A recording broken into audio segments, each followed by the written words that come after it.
Things are about to get a lot tougher for Texas Tech men's basketball as they enter the month of February, and one of the more difficult three-game stretches on their entire schedule is set to begin.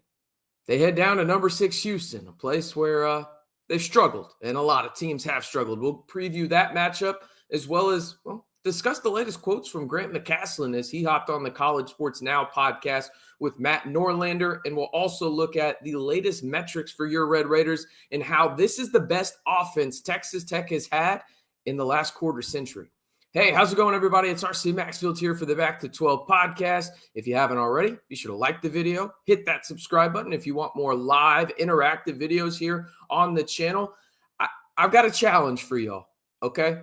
If we get to 150 likes on this video, which I know we can do, we'll have another live early next week. I love interacting with each and every one of y'all, and it's super fun to hear y'all's opinions in the chat. So if we get to 150 likes on this video, we'll have another live early next week. All right, we're interactive here, though, and I want to hear from you guys. Will Texas Tech finish in the top 5 of the Big 12? Just a simple Y for yes or in for no. I think I've been pretty clear about my opinion of this basketball team really all year long, even when things weren't going according to plan, whether that was the loss to St. Joe's up in New York City or it looks, I guess, a little better now in terms of the loss to UCF, even though really wasn't a good loss at all, still a quad 2. I haven't wavered in terms of how good I think this team is. I want to hear from you guys. Let me know down, in the chat. Is Texas Tech going to finish in the top 5 of the Big 12? Just simple Y for yes or in for no. All right, let's see who we've got here early on in the chat. We've got Tech Sports Fan 1 saying, let's go. Thanks for all the recent lives, RC. Appreciate it. Reese, appreciate you tuning in. How you doing, man? Renee's in here as well. 6 like on me. I appreciate that. Appreciate everybody tuning in and spending some of their Thursday with me. I know this is an awkward time in terms of the calendar for a lot of people. A lot of stuff going on in life. I completely understand. So I truly do appreciate y'all spending even just a little bit of your time with me here on a Thursday night. All right. Let's jump into this preview against Houston, okay? Because it's an interesting one for a lot of reasons. But let's go ahead and look at the ESPN side of things here. And listen, I'm not a huge fan of ESPN and their tracking system in terms of matchup predictor, but I think it's a pretty good indicator right now without an official line what we could probably expect in terms of Vegas in the opening line, which will come out tomorrow at some point. And we'll discuss what Kenpom and Bart Torvik think the line should be for this matchup. But as you can see, Houston comes into this matchup number 6 in the country, 9-0 in the Big 12, number 1 overall within the conference. They are coming in on a 13-game winning streak, are the Cougars. The Red Raiders have the second longest streak in, as you can see right there, with 5 straight victories. JT Toppin will be the leading scorer for any team involved in this matchup. I guess the only 2 involved. I don't know why I made it sound like there was more, but there's only 2.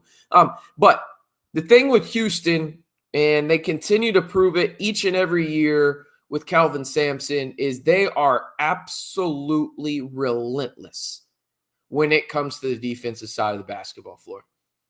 Averaging 55.3 points allowed. I mean, they are some absolute dogs on the defensive end. And they can score a little bit too, not too far behind Texas Tech in terms of scoring. Now, when you look at it in terms of the Big 12 outlook here, as we switch websites and we head on over to the Big 12 site in terms of leaders, you can see that the Red Raiders have the 3rd best scoring offense in the Big 12. Houston down at 9, about 5.5 points behind. Now, the key difference in this one, Texas Tech actually has a pretty damn good defense. A lot of people don't think so, but they've been really, really good the past 5 games. And you can tell that they've made some adjustments, most notably in the front court with Vetty and JT Toppin playing a lot more alongside each other. Texas Tech has the 4th best scoring defense in the Big 12, a shade under 65 points per game.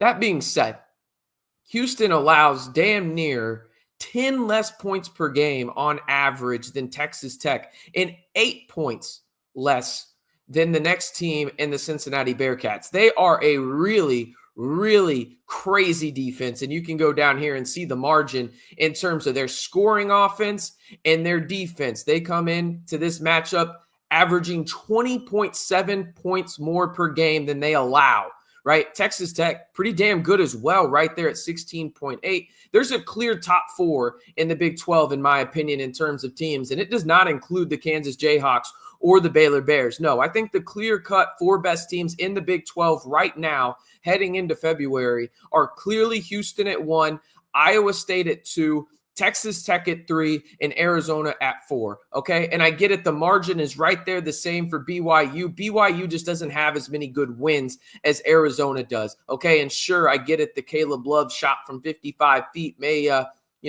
really impact my thinking there, but he made it. So it doesn't matter. They won that basketball game. I think those are the clear-cut four best teams in the Big 12. Now we look at the field goal percentage aspect of this. Again, Texas Tech has an historic offense going on for the Red Raiders this season, and we'll talk a little bit more about it and even discuss what Grant McCasland said on the Sports Now or College Sports Now podcast with Matt Norlander as well. But Texas Tech is uber efficient, second best field goal percentage in the Big 12 at nearly 50% shooting from the field. Now, Houston, they're pretty solid at 46, but the thing is they only allow teams to shoot 36. Something's got to give there, as Texas Tech allows, about 41%. So there's a 5% difference.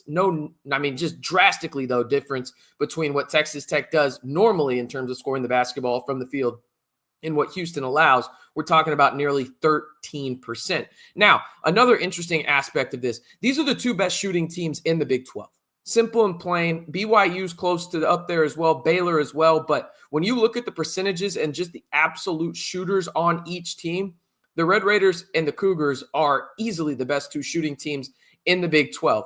The interesting part about that is Houston the best defensive team at guarding the perimeter in terms of impacting how many threes teams make? No, they're not the best, but they're pretty damn close, allowing basically a 30% three-point percentage to their opponents this year, while Texas Tech is allowing 31.5. So I think that could be a critical difference here, because if Texas Tech is closer to the 38% they typically shoot from three, say they get to 40, I think that drastically impacts their chances of winning this basketball game. But if it's closer to, the 30% mark, I think Houston may actually boat race the Red Raiders, because it is hard as hell to win at the Fertitta Center down there in Houston. Now, another interesting aspect of this game is the rebounding side of things.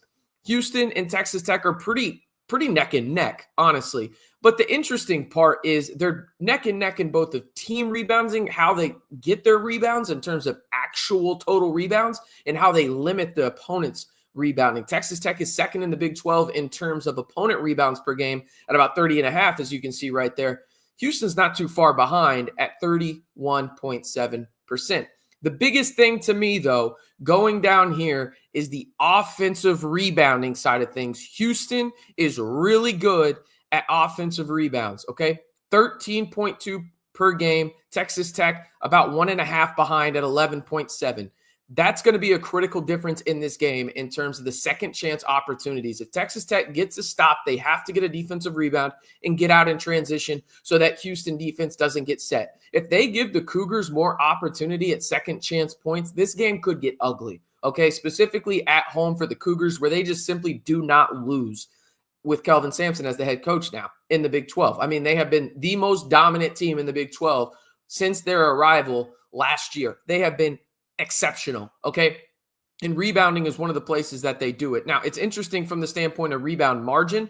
Texas Tech and Houston are very close. 6.6 in terms of the difference for the Red Raiders, 6.4 for Houston. Now, another interesting aspect of this is the turnover battle. The margin is drastically different in terms of who creates turnovers and the difference in terms of margin, right? So you look at this, there's a 5.7 margin of, error there for Houston. There's probably a better way for me to say that, but that's what I've got right now in terms of they create about 5.7 more turnovers than they give up per game. Texas Tech is only about 2, just a little above it, 2.1, as you can see. Overall, this is going to be critical. If Texas Tech can stay in that margin of probably less than 12 turnovers, I think you have a great chance of winning the basketball game. The difficult part is, on average, Houston creates about 15 per game. Okay? Now, the assist-to-turnover ratio for Texas Tech is pretty good. It's 1.6, second best in the Big 12. That's some good stuff right there. But overall, as I get back onto the screen here, I think that there's multiple ways to look at this for Texas Tech. Okay? First and foremost, you have to limit the turnovers. I think that's a given, right? That's probably a Captain Obvious type statement from me. You have to win the rebounding battle, and that is much easier said than done. But I think you have to win it because you have to limit the second chance opportunities from Houston, because Kelvin Sampson's team, when you give them more than one opportunity on the offensive end, I promise they're going to capitalize, because much like Texas Tech, Houston can shoot the absolute lights out of the basketball. When is the best time to shoot a three? After an offensive rebound. Okay. And if you give Houston and their plethora of snipers on the outside more than one opportunity to have a chance at 3 points, they're probably going to capitalize more often than not. Texas Tech has to be great on that side of the floor in terms of really just sending an extra guy to the glass, making sure they box out, and then getting out in transition and seeing if they can get some easy buckets in transition. Now, again, easier said than done. No doubt about that, considering you may not have D5. Right. And if you don't have D5, that drastically impacts this game a lot more than it did against TCU. TCU and Houston are on different planets, damn near playing different types of games in general. If Houston is playing basketball, TCU is playing cricket in terms of the level of those teams. Okay. And maybe I'm saying that because I don't like Jamie Dixon, but it is what it is. Who cares? Right. But there is not a lot of margin for error here. And the big thing is we can go ahead and look at the Bart Torvik aspect of it for the Red Raiders in terms of where he has Texas Tech in this line, as it's pulled up on your screen right there. Red Raiders coming in with a 5-game win streak. He thinks, and so does Kenpom, by the way, they're really close on their lines, that Houston is going to open up as about a 12-point favorite in this one. And I think that that's fair. I really do. Houston is really good. They're the best team in America, in my opinion. And, well, best team in America not named Auburn, and maybe Duke. But I think they're right up there, and there's a clear top three at worst, and you're playing on their home court. It's really going to come down to this. Can Texas Tech get hot from the outside, limit the turnovers, limit the second chance opportunities for Houston, and they have to win the rebounding battle in this one. They have to. If it's even close, I think Texas Tech needs to win the rebounding battle by at least 4+ in this game to have a shot. And it's going to be super, super difficult to do that. But as you can see right there, Bart Torvik has the line set at about just over 12. I think that that's a really good line. It wouldn't surprise me at all if it opens up at like 12.5 and then moves down and fluctuates a little bit. But that's going to be a critical game for Texas Tech, and you don't know if you're going to have D5. You just don't know yet. And Grant McCasland, as I get back on the screen here in terms of the full screen, I should say, he did say in his interview with College Sports Now, Matt Norlander over at CBS Sports is a host on that podcast. Basically, it's funny. You should go watch the video on YouTube. I'll probably link it down in the comments after the live is over. Basically, when he answered the phone, Grant McCasland, he was out with his donkeys. You heard me right. He has 5 miniature donkeys, maybe 6. I think it's actually 6. He said he had a starting lineup plus 1. So 6 would make sense there. So that's pretty funny. Anyway, I digress. He did say that they're going to be, take extreme caution basically with D5, and D5 wanted to play against TCU, but as I mentioned, they're going to be cautious with him and make sure that they know that he's as close to 100% as possible to go and really impact them down the stretch. Same thing that he really said before the TCU game, I think stands here. I would be pretty surprised if he plays against Houston. Personally, I think he'll probably play against Baylor back at home. That would give him about a week and a half rest, and that would make sense, right? I think you saw him in the boot. I think that was uber precautious by them and just to help with the healing process and the swelling. I think that's a smart move by Texas Tech. So I personally would be surprised if he plays at Houston on Saturday. That doesn't mean he won't, but that's just my opinion. And I think he most likely comes back against Baylor next week. And we'll get to the quotes here in a little bit, or here in just a second. But before I do, be sure to like the video. Again, if we can get to 150 likes on this video, there's about, again, I know we're going live at a weird time. There's about 35 of y'all in here, and I appreciate every single one of y'all. Go ahead and like that video if you want 100% free Texas Tech content all year long. There's nobody more interactive in the Texas Tech space here on YouTube. So just another reason to join. And again, it's 100% free, so you can't beat that. All right.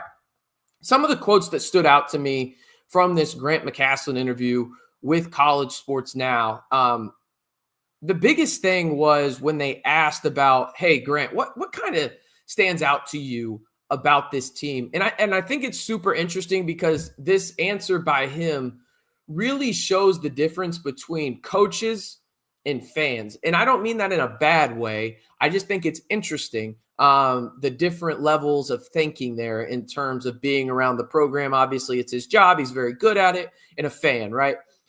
He said that one of the things that he loves about this team is its depth. And you think about it, if Texas Tech is probably 8, maybe 9 deep at best, if you include Ylahu in there, but he really hasn't played too much, right? You're 8 deep. But the interesting part that he also brought up is the depth in the front court. He mentioned last year how, if they lose Warren Washington in that TCU game that they played last night, they might lose. But they lost a guy in D5 that is arguably their best player, maybe JT Toppin, depending on your feelings on that.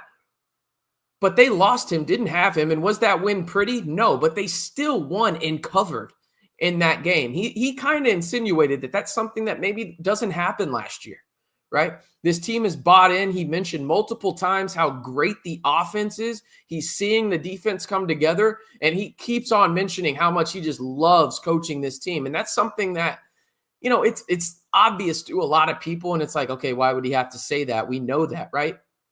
I'll tell you this right now. There's some coaches in America that they love coaching, but they may not love coaching their respective teams this year, right? Grant McCasland loves coaching this team, and you can see the buy-in from the players. There's nobody that takes anything personal in terms of when Grant can get animated and chew a guy out. And, hey, that's a testament to the players' mental toughness and also coachability, right? He mentioned that multiple times, how there is a tough stretch coming up, but he feels really good about where this team is headed. He's just worried about the health in terms of getting to where they need to be. But that's every coach in America, right? Like, with how deep and how much of a gauntlet the Big 12 is, I would expect him to say nothing less. But the thing that stood out to me the most was, again, him giving praise to not only the offense, but how the defense is developing and also the depth on this basketball team. Because, again, I think some fans worry about the depth.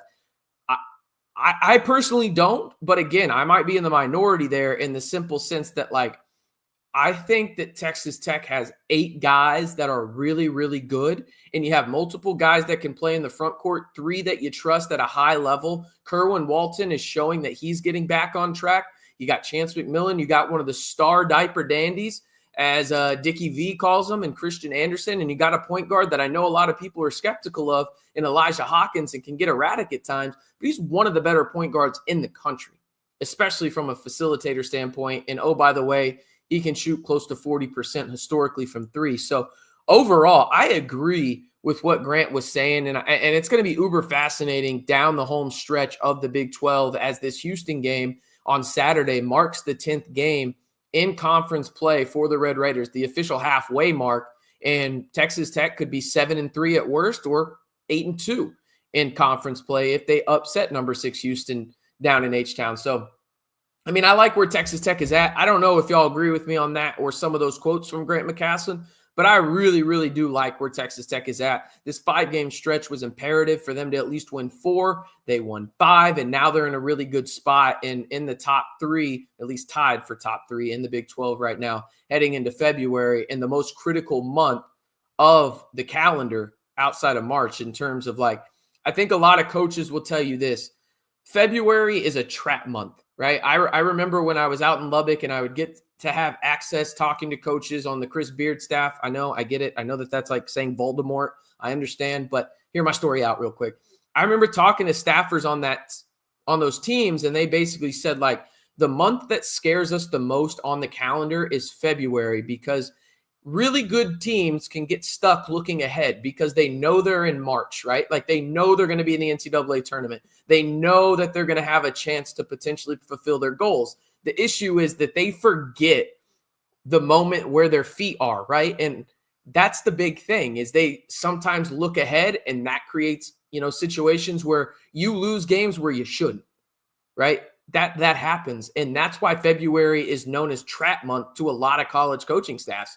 And so it's going to be interesting to see how Texas Tech goes into this. Again, it is a absolute gauntlet, the first 3 games of February. You start at Houston, you come back home and face Baylor, and then you go on the road to Tucson to play an Arizona team that's obviously going to want some payback after losing by 16 out in the 806 in the middle of January. So overall, again, great spot Texas Tech is in.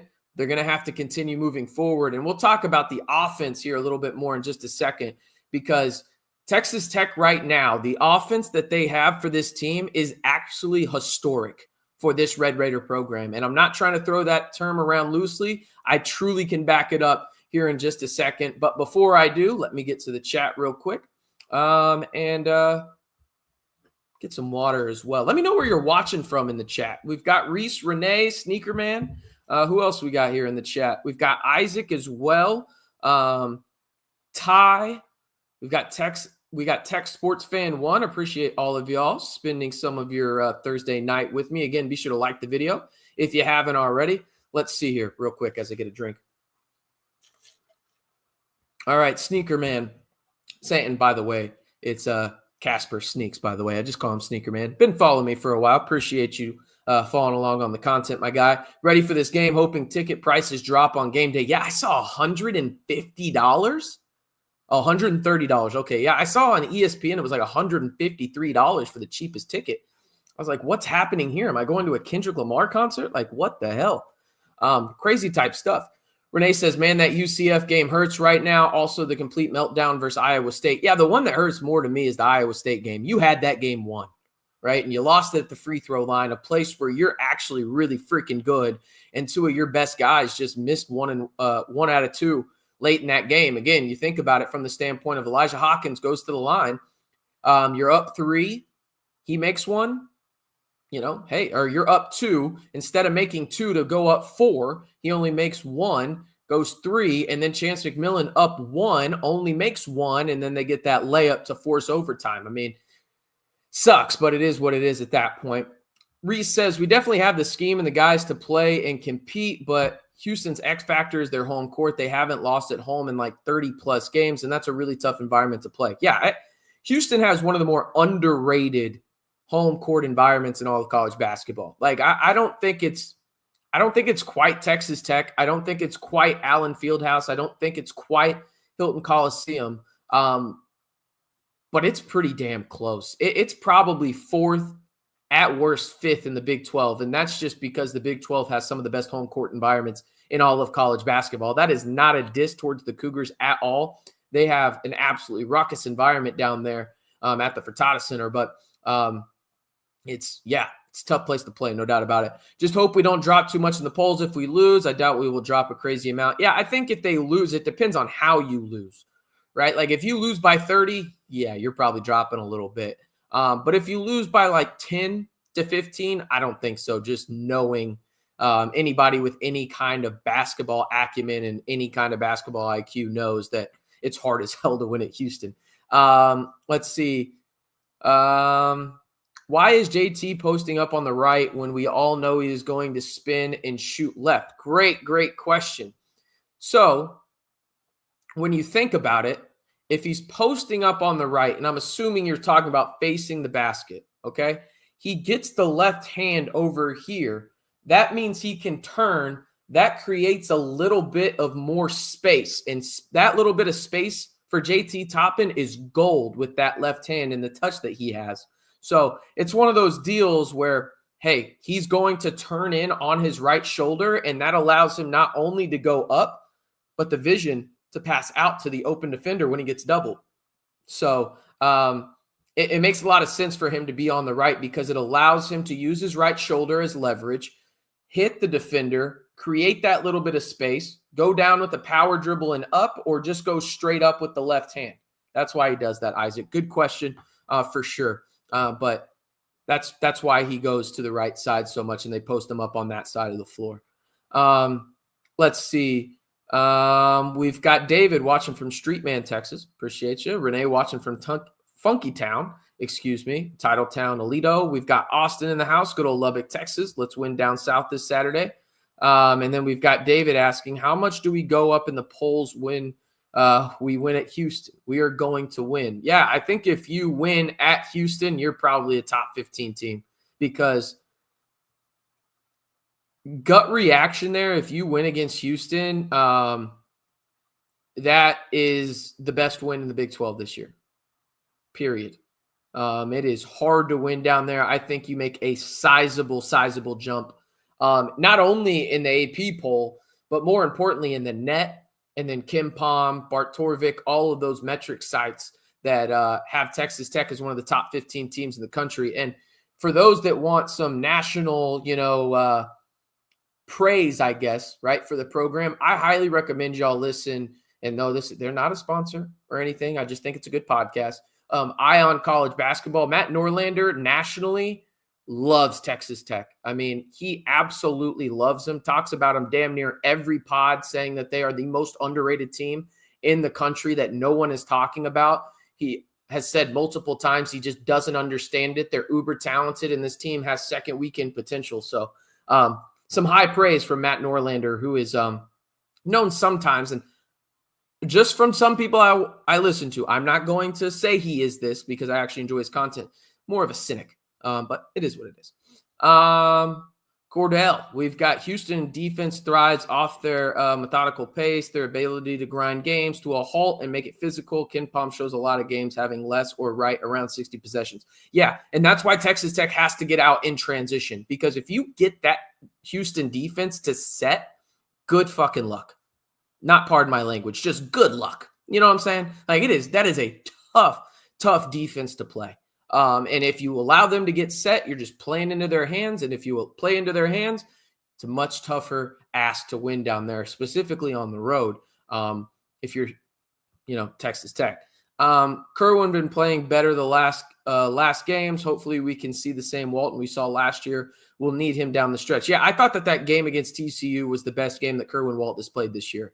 And I don't like when Kerwin Walton dribbles too much, just like I don't like Kevin Overton dribbling too much, if I'm being honest. But I do think that Kerwin did a really good job of not only using his shot fake and trusting his shot in that game against TCU, but also creating space for others and allowing for that drive and kick opportunity. But another aspect of this too is if they're going to double JT Toppin, Kerwin Walton is as good as anybody in the country at finding that soft spot in the defense where the extra defender has left and just being ready to catch and shoot.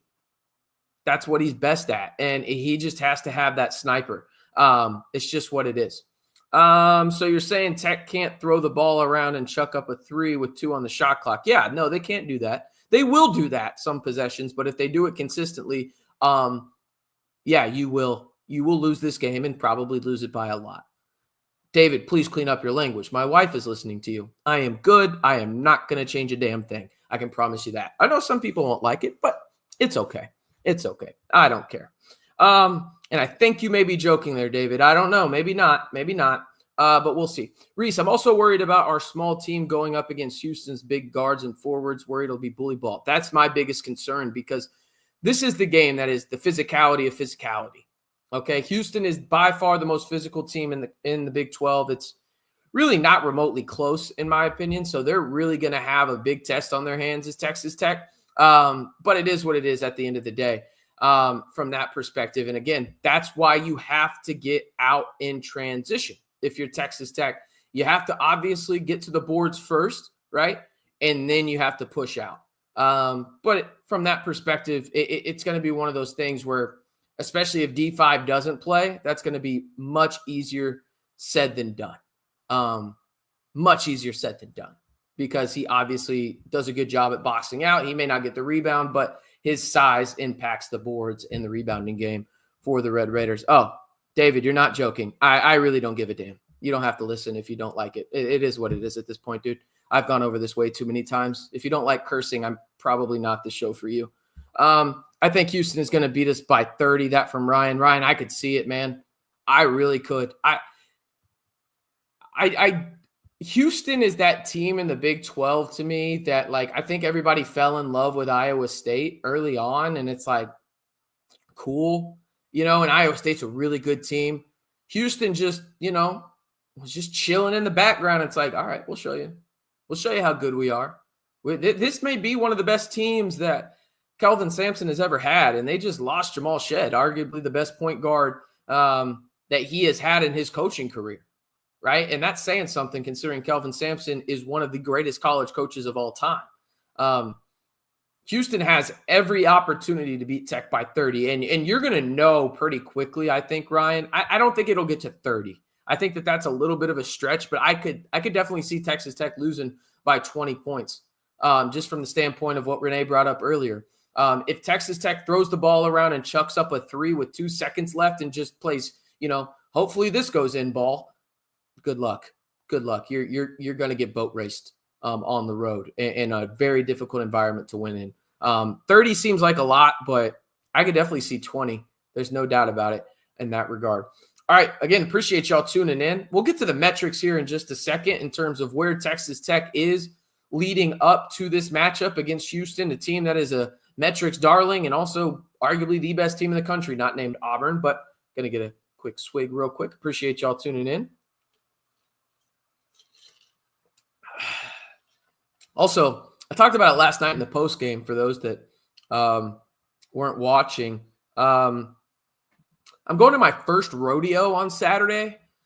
Let me know what I need to expect. I am a city guy through and through, but let me know. No hate towards the rodeo aspect of it. Just never been to one. So let me know what I need to expect when it comes to the rodeo side of things. Just let me know in the chat what I need to expect or, I guess, be prepared for.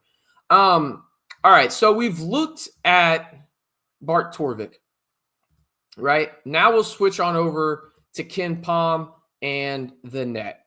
Here we go. As you can see, the team that Texas Tech is scheduled to play on Saturday is the number 1 team in the country, according to Kenpom. Right up there with Auburn, right up there with Duke. I mean, it is really close, those three. They have distanced themselves from really any other teams, in the country. Houston comes in with the number 1 defense, no surprise there, but also a top 10 offense, 8th overall. The Red Raiders have the 11th best offense in a, top 30 defense. Pretty good overall for Texas Tech. Now, when you go and look at the net in terms of what can you expect from, obviously this would be a quad 1 victory. No one's saying otherwise, but we transition and we look at the net. Auburn is the number 1 team in the country. Houston right behind them. What's crazy to me? Auburn has 12 quad 1 wins. That's absolute lunacy. I believe the next closest team to them in quad 1 wins is Kentucky at 7. That's crazy. But anyway, I digress. Houston's right there at number 2. As you can see, Texas Tech is number 13 now. They were previously 14. They moved up after their win against TCU last night. And they continue to build a really solid resume, does Texas Tech. They have 4 quad 1 wins, obviously. Only 2 losses there. That's pretty solid. And then you kind of look at things in terms of, okay, you're 1-2 in quad 2. That's not ideal. That loss is UCF. And then the other one is obviously St. Joe's. So there's that as well. But the interesting part as we transition back to Kenpom here, back on your screen, is this. This Texas Tech offense, as you can see right there, the O rating has Texas Tech as the 11th best offense in the country. The Red Raiders, as of right now, are on pace to have their best offensive team in the past quarter century, basically since Kenpom started, all the way dating back to 2002, okay? This is the best Texas Tech offense that we have seen legitimately in a generation. That's how good this team is offensively. And from a defensive standpoint, over the last decade, this is a middle-of-the-pack defense, and that is not a diss. That is more so remembering how great this program has been on the defensive side of the floor. They've been the number 1 defense, according to Kenpom, and then 3 other times a top 10 defense in the country. This is the sixth best defense for Texas Tech in the past decade. And this is and they're still in the top 30. This is a really good defensive team, and they've turned it on. Are they going to be anywhere close to what Houston is or some of those great Texas Tech teams are defensively? Probably not, but they're still going to be a lot closer to elite than they are average defensively. And on the offensive side of the floor, they are elite, in my opinion. This is the best offensive team, again, Texas Tech has had in a quarter century. They're really good. And it obviously starts with JT Toppin, D5, Chance McMillan. But any given night, you could have a guy like Kevin Overton, a guy like Christian Anderson, or somebody else, even Kerwin or Fetty, or even Elijah, right? Go for double figures. And that's something that's big in terms of defenses can plan for JT Toppin, but that's okay. You can go to D5. That's okay if you try and take both of those guys away. You got Chance McMillan on the outside, and if you're going after those guys heavy, then you know Chance McMillan's going to have some wide open shots, and that doesn't even include guys like Christian Anderson, who's shooting 40% from three, Kerwin Walton, who is shooting close to 50% from three, right? Elijah Hawkins, who is a 40% three-point shooter in his career. Oh, and that would open things up for Fetty potentially on pick and rolls as well if they really focus on those two other guys. You have multiple guys, and the offensive end is where Texas Tech is special, but I think people got ahead of themselves a little too much on the defensive end where we said this team wasn't good defensively. It is very good defensively. Okay, they're going to have to prove it against some much better competition here coming up. But this team is really, really good on both ends of the floor. In one, in my estimation, that I think at worst is going to be a 5 seed in March Madness. I believe they end up as a 4 seed if you ask me today. But at worst, they're a 5 seed. And if they get anything lower than that, I feel bad for whoever has to play them in the first round because Grant McCasland is going to have them boys ready. And this team is more than talented enough to make the second weekend of the NCAA tournament. All right, let's look at the chat real quick. What do we got here? A bit of a different question. Will NIL go away once revenue sharing starts? Worried our X factor may get phased out under new rules. Still not fully understanding. No, it won't go completely away. It'll be a little different, but it won't go completely away. You'll still have the opportunity to have donors and everything like that. Donors will still be super impactful in all of this, just in a little bit more of a unique way overall. And to be honest with you, the new rules are, I think, confusing to everybody. So you're not alone there, Reese. David says, a lot of bull. Well, a lot of bull what? Shit? No, I'm just kidding with you, David. I know you were the one that said something about me cursing. But yeah, no, I know there's going to be a lot of bulls. This is a serious question. And again, this may show my cityness. Is it bad to eat a burger at a rodeo because of the whole cow situation? Just my thought. I don't know. Maybe I'm showing my cityness too much there. We've got Mr. Smith saying, go in with no expectations, have fun, have a few drinks, and enjoy the big chuck wagons racing in that arena. It's a good laugh. Oh, yeah. I did not know that they did that. Okay. That'll be fun. Yeah, I'm going to Dickey's out in Fort Worth. Should be a lot of fun. Apparently, one of my wife's friends' boyfriends has a suite, so we'll be living it up, bougie style, for my first rodeo. Would expect nothing less from me, I'm sure, if you listen to me on a daily basis. If you're going to Fort Worth Rodeo, expect a bunch of overdressed city folk. Renee, come on, man. I'm right here. You ain't got to call me out like that. Just kidding. I'm probably more than anything just going to wear athleisure. I'm going to be that guy. I really am going to be that guy. Yeah, it is what it is.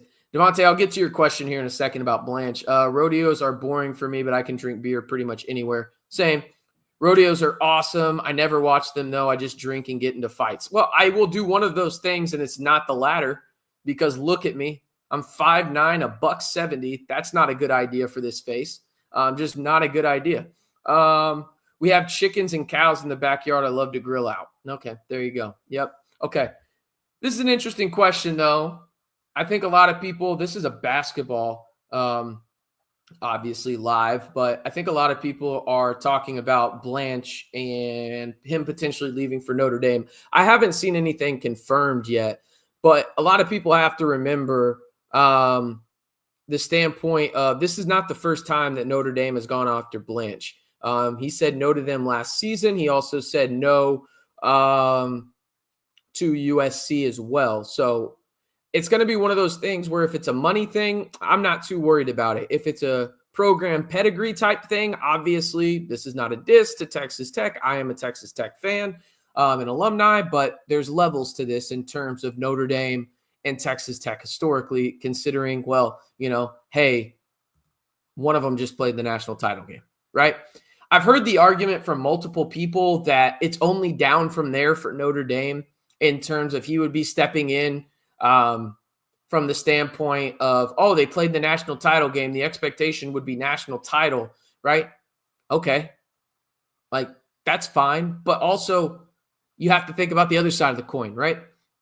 Notre Dame has a chance each and every year to make the college football playoff because first and foremost, well, they're not in a conference. So they are going to get an automatic bid damn near every year. If they even win 10 games, they're in, right? So you have that. So they're going to have a chance at a championship damn near every year, right? Especially if they continue to recruit the way that Marcus Freeman and crew have done up in South Bend, which if they did get Blanche, I would expect them to do, right? You also have to think about it from this perspective.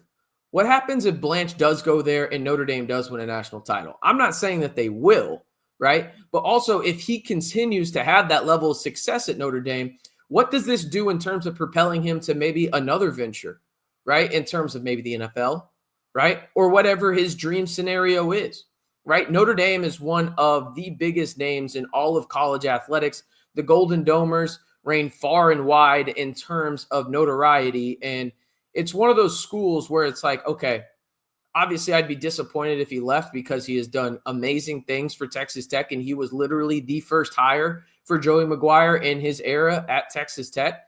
But overall, again, if this comes down to money, I don't think Texas Tech is going to be outbid. That being said, the only person that can make that final decision is going to be Blanche. I do think it's interesting how he's kind of gone quiet on Twitter, a guy that's been very, very active historically on Twitter in the tech space, especially around Senior Bowl season, where you've got two guys in Taj Brooks and Jalen Conyers really balling out. I believe they're at the Shrine Bowl. So it's one of those deals where it's like, okay, like I get it. And I'm not even mad, like in the sense that Notre Dame is coming to call once again. That shows first and foremost, Texas Tech made a phenomenal hire. Joey McGuire did in bringing him, but also Texas Tech has done a phenomenal job from a national standpoint, from people that probably matter more than anybody else, their peers within the industry saying, oh, damn, Blanche is really good at what he's doing there. And the system that Texas Tech has created and a lot of other programs have followed, by the way, because remember, Texas Tech was one of the first programs in the country to have this NFL model where they had a GM. Blanche was one of the first ones. Okay, so you have that. That's big for Texas Tech. And maybe you get Nance to take over there. Brian Nance takes over as the GM if Blanche does leave. But overall, I'm not surprised major college programs are coming after him whatsoever. It makes a ton of sense. But at the end of the day, he's going to be the one that makes that final decision. And maybe it drags out a little bit. Maybe it doesn't. Who knows? But I did think it was an interesting report nonetheless, and one that if Texas Tech does lose him, it's going to hurt. If somebody says otherwise, they're wrong, and you should probably not listen to them. But that being said, from the standpoint of notoriety, expectations, it would be a move up for Blanche, and I would understand that from that perspective. But also, if he wants to stick around and really build something long-term here at Texas Tech, I'd understand that too, because he's known Joey McGuire for a very long time, dating back to, I believe, like when Blanche was working at the Carolina Panthers. Like it's been a long time. They've known each other for a very long time. But overall, yeah, I don't know. The only person that's going to make that call is Blanche at the end of the day. But I don't think money's going to be an issue. And again, I don't understand the fact where it's like Notre Dame was in the national title game. It's only down from there. I don't see that aspect of things personally, but maybe I'm naive there. Reese, Chimmy's order. Oh, great call. Got to go the cheese fries. No doubt about it. Lived off those cheese fries for a good 18 months in college. Margarita on the rocks with salt all around that rim tray. Shout out to Nikki. And then also any kind of marg, by the way. It could be strawberry marg. As long as it's on the rocks, I'll take a frozen, but on the rocks is superior. And by the way, the trick here for me, trick here for me. This is a little pull here. When you get that margarita, get a Dos Equis with it. Okay. Hashtag not a sponsor. If you want to be Dos Equis, let me know. We got plenty of ad space here on the channel. But get a Dos Equis to help along with it. Nothing wrong with that. That's for sure. But yeah, I'm going with the fries. I'm going with the margarita. I'm going with the Dos Equis with it. I pair that up. And then, of course, got to do a DP shootout. If you walk into Chimmy's and don't do a DP shootout, I don't know what the hell you're doing in life. I really don't. And honestly, I respect everyone, but I'll respect you less. Period. Okay. You got a pretty face and you've got a pretty degree behind you. I'm sure you can do both. I cannot do both. Nah. If I get hit, I'm out. I don't play that shit. There's no doubt about it. Let's see. Notre Dame enjoying the millions they don't have to share. Absolutely. That's a part of it too, right? Like everything is different for Notre Dame just because of their unique situation. So I can understand the appeal if you're Blanche, not only from the money side of things, but also the historic side of things as well. Let's see. Mark, getting back to hoops. If Tech maintains defensive intensity, Houston shoots like they can absolutely beat them. Yeah, I mean, absolutely. Texas Tech can definitely win. There's no doubting that.